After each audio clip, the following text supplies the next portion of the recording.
Hello, I'm Sean Finnegan, and you are listening to Restitutio, a podcast to get you thinking about biblical and historical Christianity, to challenge you to follow Christ, and to inspire you to lead a consecrated life.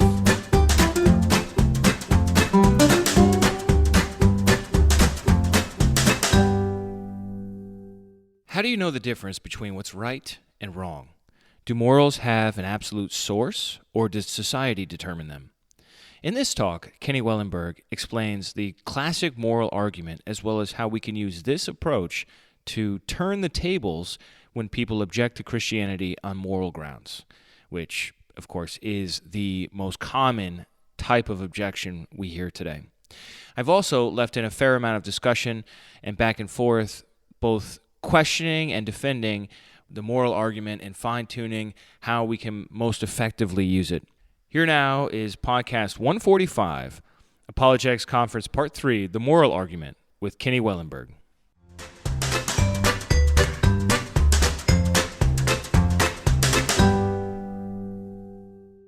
Basic argument, real quick here, is that objective morality points towards God.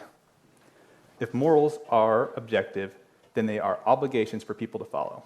There must be a source where those morals originated from as an obligation to live by. The most reasonable origin of genuine objective morals is an external personal being, or what we would call God. People can have morality without believing in God, so just make that first of all. There's a lot of people will hear this and say, oh, you're saying, atheists can't be good people, and they very much are good people. Belief in God is not a prerequisite for morality. But if there is no God, then there couldn't even be objective morality to start with. So that's really kind of the point I'm going to be making. There's a lot of different directions you can go with this. I just wanted to start with actually a moral argument as proof against God. So a lot of times, opponents to God in Christianity will use a moral argument as proof against God. Popular atheist author Richard Dawkins, you've probably all heard of him, he offers what I consider a moral criticism of God in his book, The God Delusion. Has anyone here read that book? So this is a pretty common quote. A lot of people know this. The God of the Old Testament is arguably the most unpleasant character in all fiction, jealous and proud of it, a petty, unjust, unforgiving control freak, a vindictive, bloodthirsty ethnic cleanser, a misogynistic, homophobic, racist, infanticidal, genocidal, filicidal, pestilential, megalomaniacal, sadomasochistic, capriciously malevolent bully. So, strong words. I mean, you kind of wish he'd tell you what you really thought, right? So, I was going to point out three problems I see with this. First off, saying that God is immoral is not actually an argument against God's existence at all. Right? No one would use that line of reasoning against anyone else. No one's going to say, Hitler didn't exist because the things he did were too bad. Right?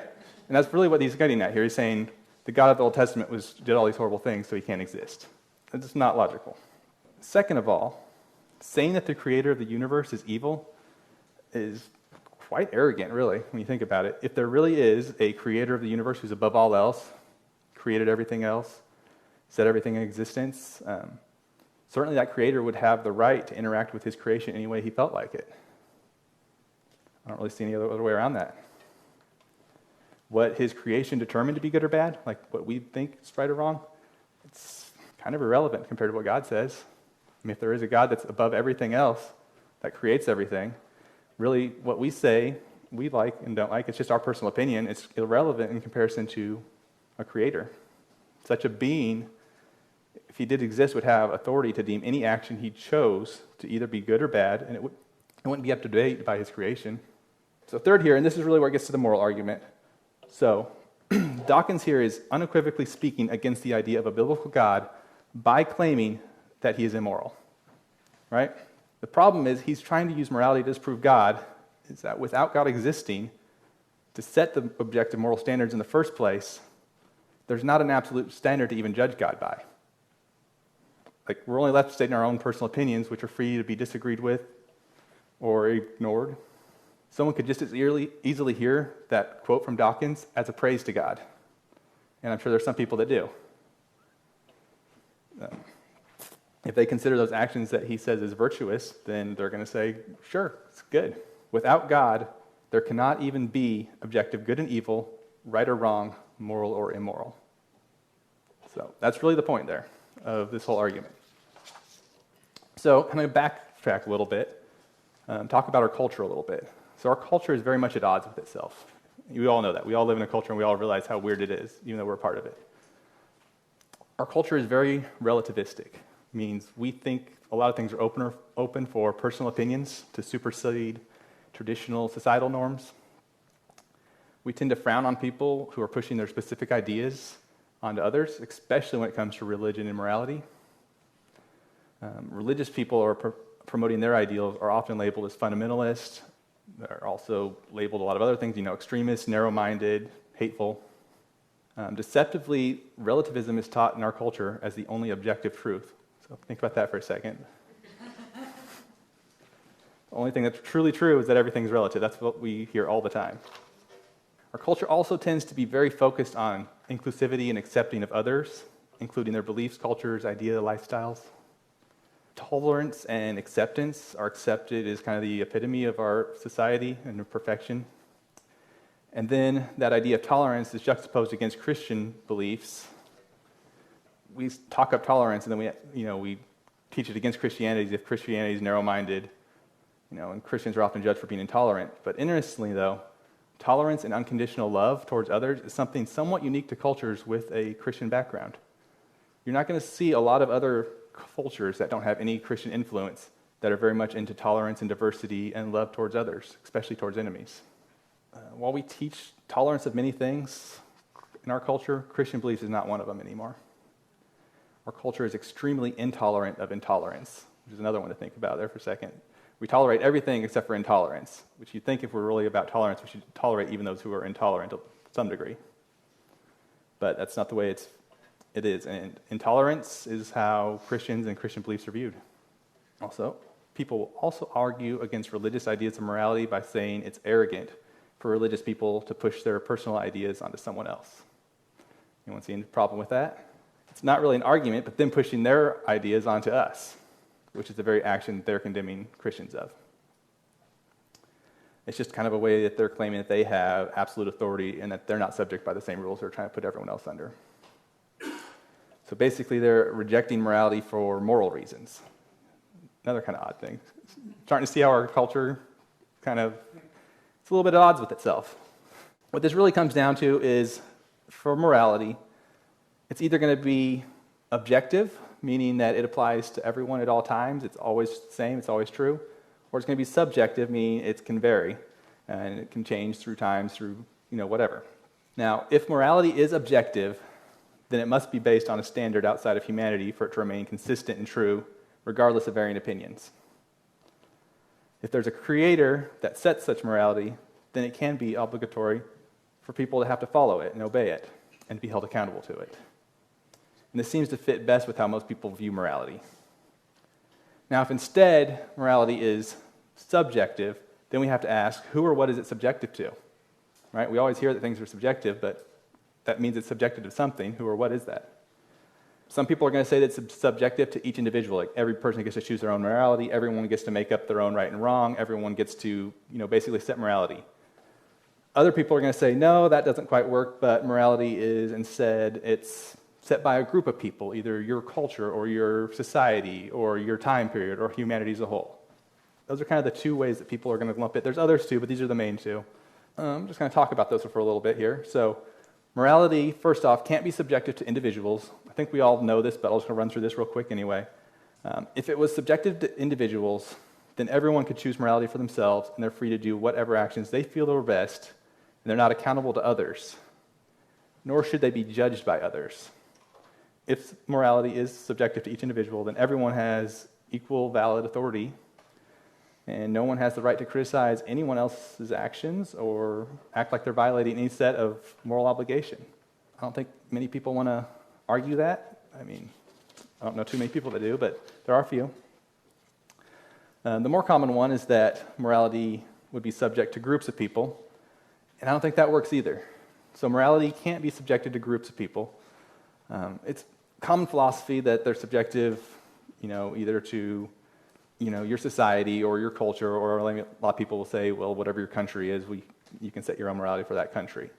This line of thought teaches that people can come together and agree on what's moral and immoral in their society. But this subjective idea of morality runs into some serious problems. Here's a few of them. So if morals are decided on by a culture, if that's true, then what right does any culture or society have to criticize any other culture or society for their differing morality, right? I mean, we look at a lot of other countries, like, it's so horrible what they do over there. How can they even act that way? What's wrong with them? If every bit of morality is just based on your own culture and what you decide, then we don't have any right to say that what they do is right or wrong. I mean, if that's the case, then they're just as right as we are. Morality has varied widely throughout different societies, and I doubt there's very few people that are willing to say that all of those different moralities through all different times of history and all different cultures, that all of those were acceptable. You might run into a few people, but most people are not going to be willing to go down that road, because it's a pretty broad amount of immorality that we see. Many practices that we find immoral are normal in other societies today. Okay? And other ones, a lot of different deplorable ideas have been considered moral in the past.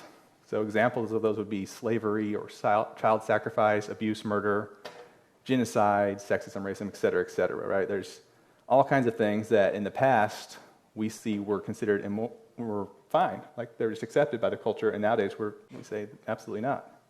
The farther you go back and the broader you look throughout history, the more cultures you look, the more you're going to find varying beliefs and practices and all that.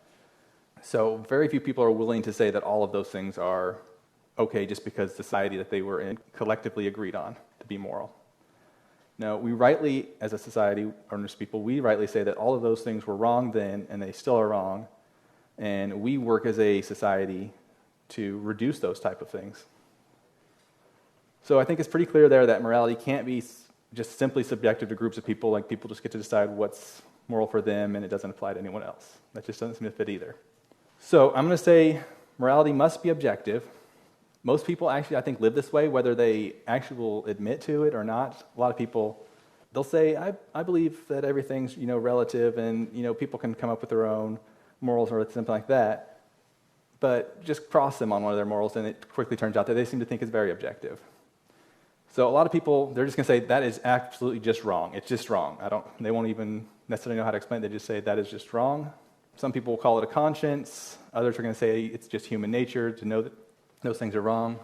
But if you really press a lot of these people for why they think it's wrong, few people can actually give a satisfactory answer on why they think something is objectively wrong. A lot of people just say it just is. But either someone must admit that their objective morality has to come from somewhere, or they have to admit that their morals are subjective and just essentially worthless and can be dismissed by anyone else. So the only thing that really seems to fit and makes sense is that there is a God that would have set in place certain morals that are universally and objectively true. They wouldn't change over time, depending on the person, cultures, anything like that. The idea of objective morality is usually practiced by people, even if they won't admit it. It's practically impossible to live as if morality is subjective to personal or cultural ideas. So that quote I previously read from Dawkins, we don't really get the impression that that is just subjective morality that he's talking about. Like, he's saying, well, I think these things are wrong, but it's really not. Anyone else could disagree with it. Dawkins is stating what he believes is objectively immoral behaviors, and that most of his readers should and will agree with him on it. Now, there are some other alternative origins, theories to morality of where this could have come from, because people, if they, you do kind of back them in a corner and say, look, either morality is worthless or it's objective. If it doesn't, and you say it must come from a God. There's a few other things that people will try to throw out there and say, no, here's where it came from. So probably the most scientific thing that you're going to hear is on the origin of morality is that we just evolved to have specific morals because that behavior previously led to higher rates of survival for our ancestors. I've heard that one quite a few times from a lot of different people. Another one is that your culture just decides on a morality, and then we kind of grow up accepting that, and it just becomes part of who we are because we grow up in a society that teaches that. I don't think either of those really hold a whole lot of weight.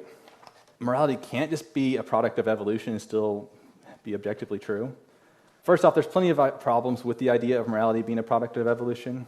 I mean, first off, how would self-sacrificial care of the weak help one's genes reach greater rates of survival, right? I mean, that seems to be kind of contradictory from an evolutionary standpoint, spending extra resources to care for unproductive members of society that are a detriment to the group doesn't usually work. I mean, often in nature, it's the strong survive by preying off the weak, not by generously giving to them.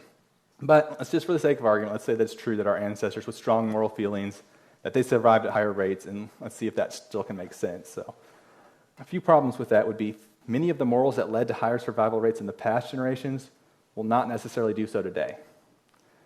And they might, in fact, lead to lower survival rates in modern times. So, if moral feelings are simply evolutionary holdovers, they don't really have any real relevance to us today. However, not many people want to make the claim that morals are irrelevant today. You know, atheist, agnostic, whatever, everyone pretty much holds to some sort of morality. Also, different people groups, their ancestors could have had totally different practices of morality that led to different survival rates in different areas, right? Like in one part of the world, maybe child sacrifice led to greater survival rates. In another part, fighting people that did, and trying to wipe out people that had child sacrifice would have had higher survival rates. So you're going to then have differing people groups today that have different morals that would be, genetically passed down to them. And how are we going to determine which one of those differing morals are right and which ones are irrelevant today?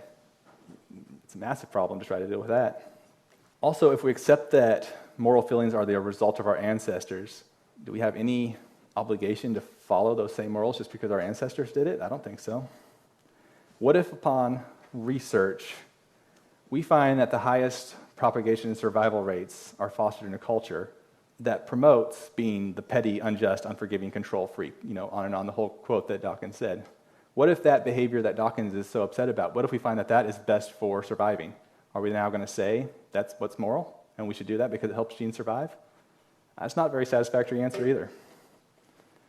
If we're going to go down that road, we're going to have to say that every behavior that helped our ancestors survive in the past would be moral. I don't think anybody wants to go down that road. The other argument would be that it's just something that's passed down from our culture. So we grew up in a culture that teaches something's right and wrong, so we just accept it, and that's how, there's an objective moral, and it's still objective because, it's passed down from our culture, and everyone knows it's right and wrong. I don't think that quite works either. Many of Dawkins' atheist and agnostic readers, the people that, love to promote his book and everything, they're going to agree with his charge of the God of the Bible being unjust and that his characteristics are evil and immoral. Ironically, though, many of those readers got their view of morality because they were taught by their culture that certain things were right and wrong, and that cultural morality must be based on objective source or it's not really relevant for us to follow today. I mean, we could say, sure, I grew up in this culture and it taught me that these things are right or wrong, so I'm going to hold on to that. But it just doesn't quite seem to hold a lot of weight because cultures have been wrong in the past, they could be wrong now. Entire countries have been wrong in very much of their beliefs.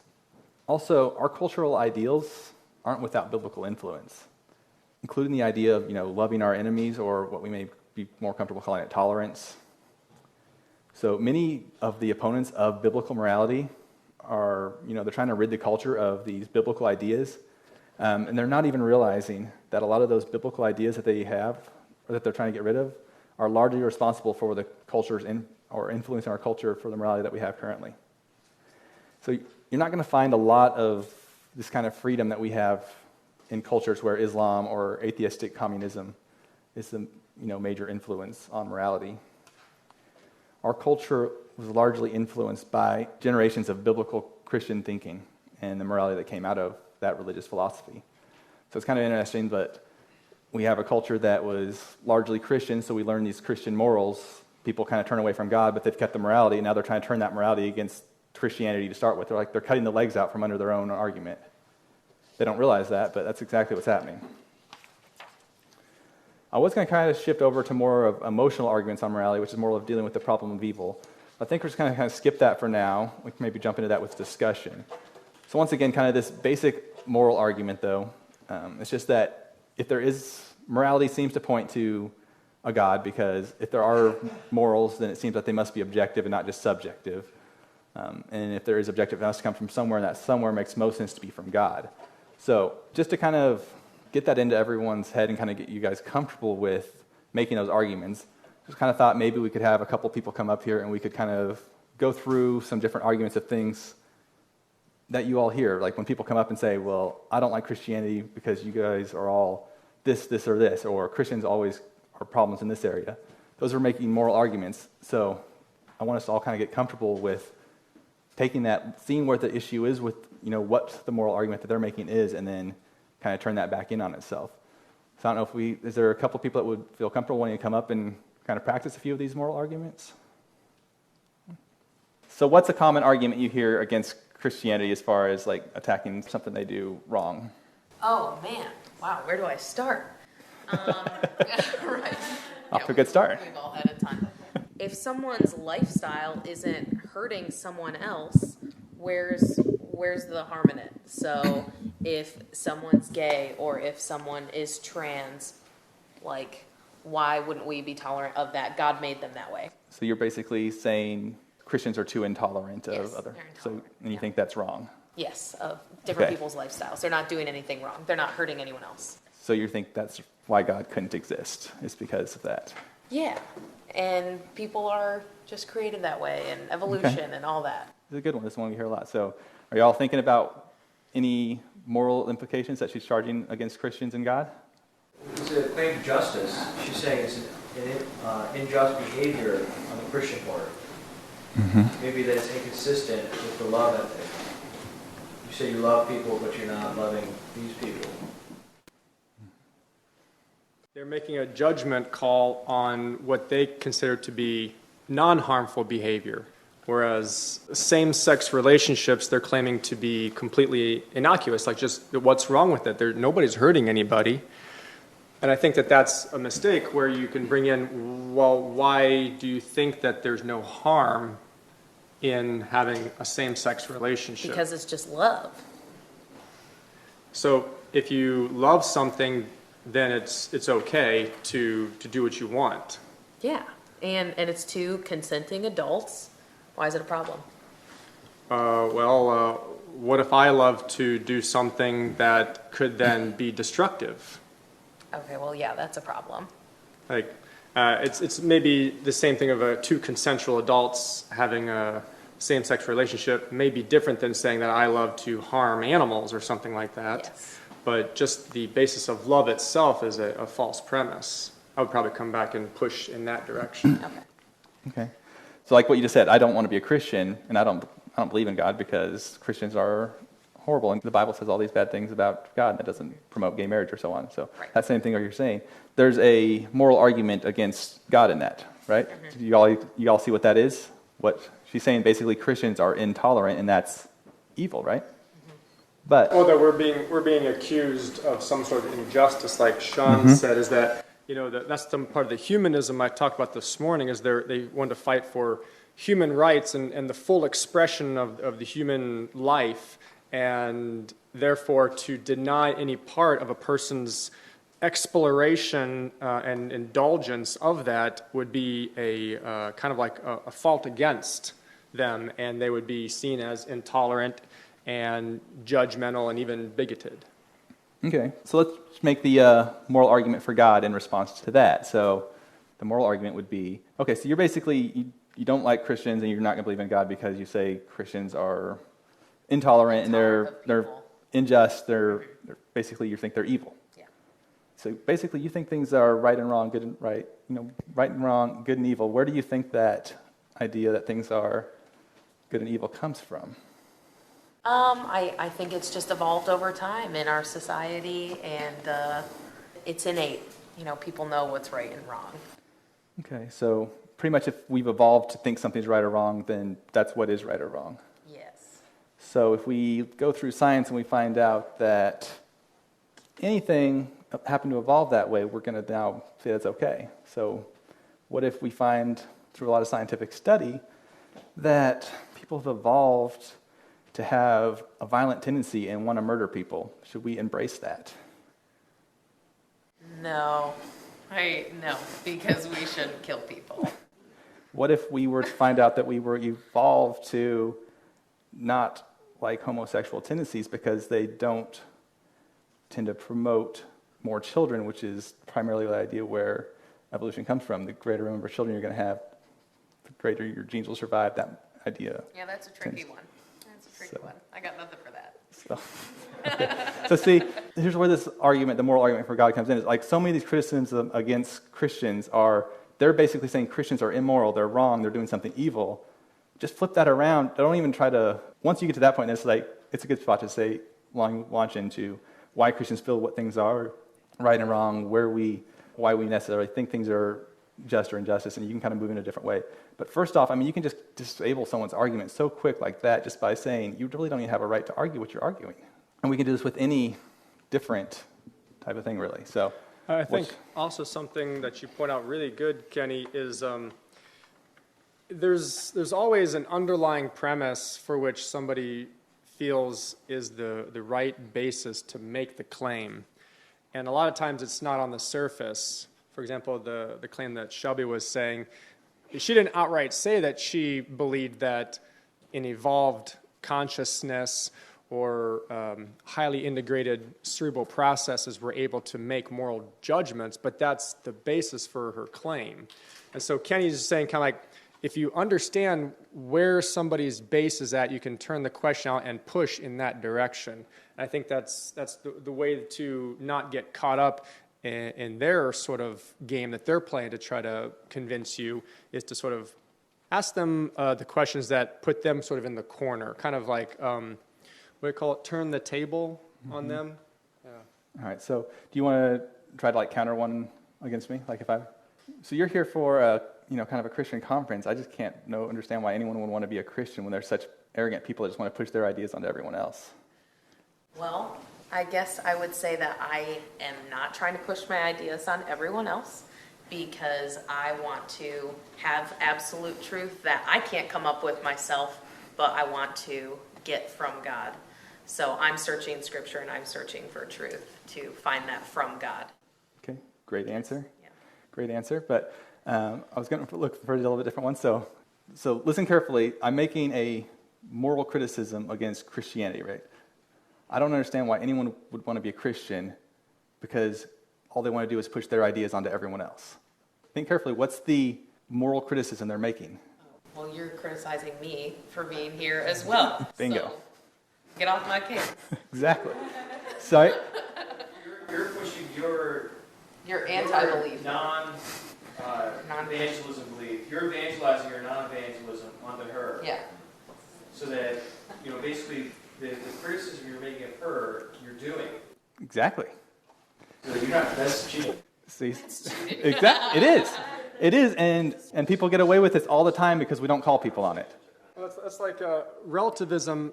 Philosophers, and Dale, you can also comment, they acknowledge that relativism is actually impossible because you can't actually maintain the position and yet be relative about it. Like it's a contradiction. I've learned just let them talk. They'll talk themselves right back out of the conversation. Just listen to them.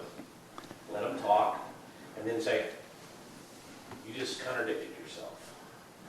Because they will. Their own statements. Even about life. They'll say something's immoral about life, but then they'll say it's okay to do this over here. It's immoral to kill anybody in a prison, but it's okay to kill a baby, at no matter what stage. You just kind of point that out and go, isn't all life precious? And they'll say, yeah. Oh, wait a minute, you said it's not over here. Yeah. And the point I'm really trying to get to is not even to try to engage people and argue out, like Jerry said, it turns the tables and kind of makes them think, whoa, I don't even know what I'm talking about right now.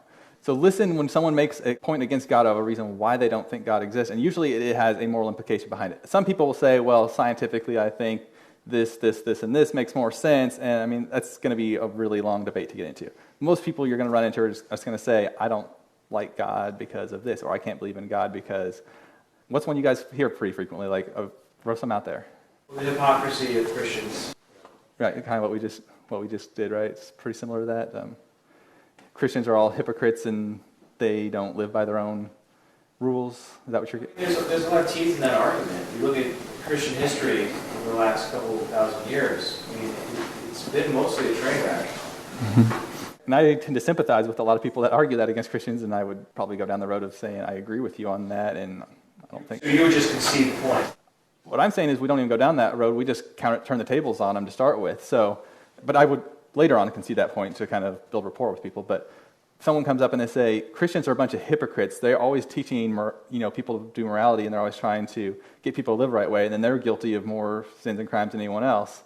And they'll turn that as like a reason not to believe in God, right? But what we just covered was that they don't have a reason to even have objective morals to criticize Christianity without a God. So you're saying, we'll just say Christianity as a whole is very evil. Well, where do you think that evil comes from? All right, we turn the tables on them on that way. So I agree with most of what you said, except for the main argument. I mean, I agree that morality is objective, and it can't just be whatever your culture says is right, and so on. But you got to be careful with this argument because some famous Christian apologists think this is a good argument, like William Lane Craig or Paul Copan. But a lot of Christian philosophers think that premise 2 is false. What you're saying is the atheist has no right to raise any moral objection because atheism is not consistent with belief in objective morality, right? So anytime you make a moral objection, well, you can't say there's objective right and wrong. And that's what Dawkins thinks. But Dawkins is a pretty stupid atheist when it comes to philosophy. I mean, a student who got a B+ in intro to philosophy probably knows a whole lot more than Dawkins. So, I mean, the problem is that, there are traditions in philosophy where an atheist can just try to define right and wrong in an objective way without reference to God. So, philosophers like Kant and Mill, basically Kant thinks that wrong actions are ones that are like kind of against reason, and Mill thinks wrong actions are ones that cause more pain than pleasure. And so if someone knows some philosophy, they'll just say, oh no, I can be an atheist and I can believe in right and wrong, defined that way. The thing about the argument is if premise 2 is true, then no action is intrinsically right or wrong. No action could be right or wrong just because it's that kind of action. Because you said no, it has to be because of God, like because of God's commands, I assume. Is that what you're thinking, like God's command? I don't even know if it has to be that God's command. I think it could be somewhat of what we would call a conscience, or it's built into human nature. There's a lot of people that, without knowing God or much about God, they still feel like a conviction of what's right and wrong. Yeah, and there's a different argument there. But let me explain why I think premise 2 is true. So imagine you come into a room and you see your friend or roommate or something, and there's a baby on the floor, and they have an electric cattle prod, and they're going, and the baby, wah! And that guy goes, like, what are you doing, man? I'm torturing this baby. Why are you doing that? Oh, just for the fun of it, I'm bored. Well, don't you realize that hurts the baby? Oh yeah, I do. And you think you shouldn't do that, right? Oh yeah, I know, but it's kind of fun. Check this out. Right? So the kind of action I'm describing, hopefully you never saw an action like this, is torturing an innocent baby merely for the fun of it. And it seems to me like even if atheism is true, that's wrong. Why? Because it's an innocent baby that doesn't deserve it, and because the person doing it knows what they're doing, and because cattle prod does what it does to a baby. Right? So it's just facts about the action that make it right or wrong. Well, I would wholeheartedly agree that it's wrong, but I don't know why you think it's wrong if there's no God. It's just your opinion, and your opinion against someone else's opinion. Well, I think you're raising a knowledge or evidence objection there, and there's a different argument. So suppose there's objective morality, like most people think, like you said, and it's remarkable, even the atheist is going to agree with you about almost all your moral judgments. Heckling somebody because of their appearance is wrong. Cheating on the exam is wrong. Torturing innocent babies merely for the fun of it is wrong. The atheist and agnostic, they completely agree. In fact, pretty much all humans are going to agree on almost all judgments. There's only a few problem cases, really, right? So why is this? And that's what's hard to explain, I think, with naturalism and evolution, because it seems totally unnecessary for survival. value, that we should have accurate knowledge of this huge range of truth. See, that's a knowledge argument. But see, the people doing those things that are wrong, they don't think they're wrong. Right. I think, Dale, like, for example, what's wrong with child sacrifice? Kind of similar to what you're saying with torturing an innocent child, but many cultures perfectly thought it was okay to sacrifice their children and burn them to death in an effort to appease an abstraction of a God they believed in. Yeah, I mean, cultures, deaden our damage our moral judgments. There are cultures where rape is considered not wrong in cases. Things like racial prejudice and things like that. So I guess if I'm understanding the dilemma here, it's kind of like Kenny's saying, The short answer, culture makes you stupid. like descriptive moral relativism is kind of what we're talking about there. How do you get away from that unless you have an external standard? I know there's atheist philosophers that have a system for morality, whether it be like contractualism, consequentialism, utilitarianism, those things like that. But the precedent is they form the base for how to construct that system, and so they choose the way to have the morality work. There's always a presupposition behind it, right? Like, you shouldn't harm other people is the presupposition behind the torturing baby on. Yeah, the thing is, atheists have the same God-given minds that we have. Corrupted by sin, and they're also corrupted by culture. But a lot of times people do knowingly do wrong. But yes, sometimes culture convinces you that something that's obviously wrong. Both theists and atheists do commit that same action, whether one believes in the more objective truth or not. Crimes and sin and other things are committed whether or not a person labels them as such. Yeah, but back to my main point, like, modern atheists have very robust kind of humanistic morality that, yes, they stole from Christianity, but that's where it comes from historically. Exactly. Liberal Christianity. Is that, what's it called, enlightened self-interest morality or something like that? I think where it's about the betterment of yourself by taking care of the group. They value individual dignity and things. There's Christian values built into it, but it's very hard to come along and say, no, you're being inconsistent, because some things seem like they're just intrinsically wrong. Just wrong insofar as it's that kind of action. Not everything has to be intrinsically wrong that's wrong, like if you're an ancient Jew working on Saturday is wrong, but just because God told them not to do that. So anyway, I think you're better off with the knowledge kind of argument, like how can moral knowledge, why would we have such easy, such detailed moral knowledge if we're just... I would agree with you in like the end, but what I'm trying to get to is more of like a simple, quick argument for everyday people on the street. Like I said, this is not going to convince an atheist, agnostic professor or something like that. This is for the people that you're going to run on the street that are just going to come up and they're going to say, I don't believe in God because of X, Y, Z, whatever. And then how do you just flip that around on them and say, basically they don't have a basis of why they're even criticizing God to start with. They're basically making a moral argument against God, and without God, there is no objective morality, really. And we can also understand the idea that a lot of times what we're dealing with young people or generations been exposed to certain things, what I would call mob mentality. They really don't know what they believe, just been hearing this over and again, so they have a prejudice towards Christianity based on all the negative things they've heard. Does that make sense? And so they really don't know why they don't like Christianity. They never really been exposed to it. Because we have a generation who's not been raised in church. You're talking about millennials, the largest percentage of them have not been raised in church. So there's this I face this with a lot of people, mom mentality. Why do you believe this? They really couldn't tell you. They don't know.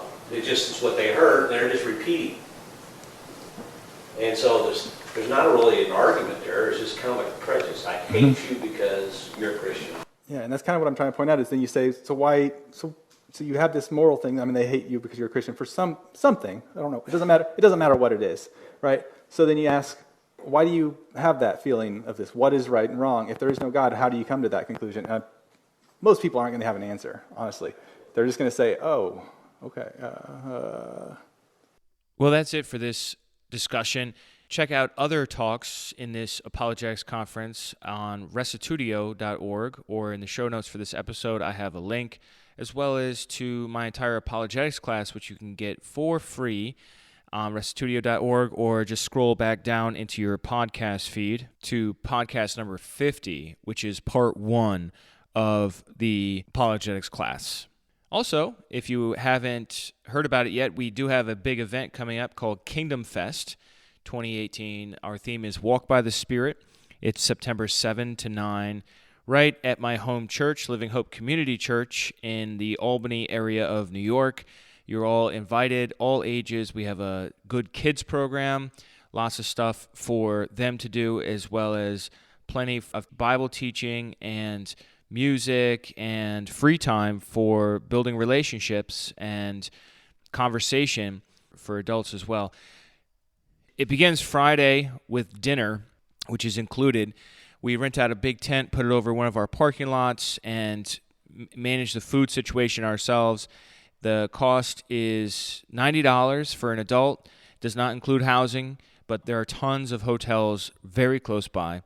And if you have any interest or questions about this event, please contact me, Sean at restitutio.org, by email, or you can call the church directly, 518-785-8888. We've got a bunch of speakers lined up that I think you'll benefit from hearing. I know that Dan Gallagher is going to be there, John Truitt, my father, Vince Finnegan, John Courtwright, Victor Gluckin, myself, and John McCabe and Dwayne Kerr. So please come if you're anywhere in the area. And if you're not in the area, we have a lot of people that come in from out of town anyhow. So it'd be nice to meet up. The registration for this event is at lhim.org. That stands for Living Hope International Ministries, lhim.org. And if you go on the sidebar, you can see it says Kingdom Fest. You can just click there, or go directly to lhim.org/Kingdom Fest. We'll get you right to the information about this, and there's a little link there where you can register. All right, well, that's all I have for today. Thanks so much for tuning in. We'll see you next time. And remember, the truth has nothing to fear.